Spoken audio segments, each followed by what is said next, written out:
szentelek benneteket a Szakíts és lépj tovább rendhagyó Valentin napi rendezvényünkön.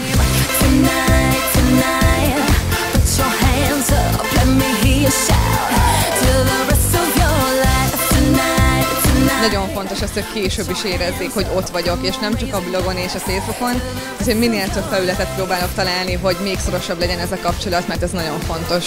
Ami másik nagyon fontos, hogy ne ijedjünk már, hogyha valami nem jön be. Ha úgy érzed, hogy valami más szeretnél csinálni, bátran vágj bele, de felelősségteljesen.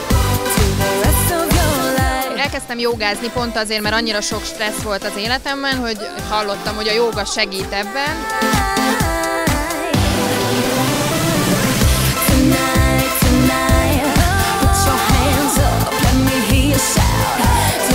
Az Attila nagyon jó fej, és végig nevettetett minket meg minden, és ilyen oldott hangulata volt az egésznek, szóval király volt. Formába kell tartani magunkat, az egészen biztos.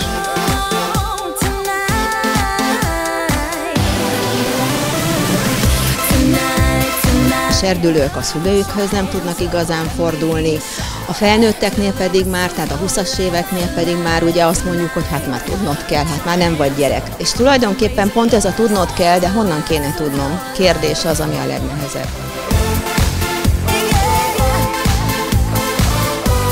Kevesebb kávét fogok inni.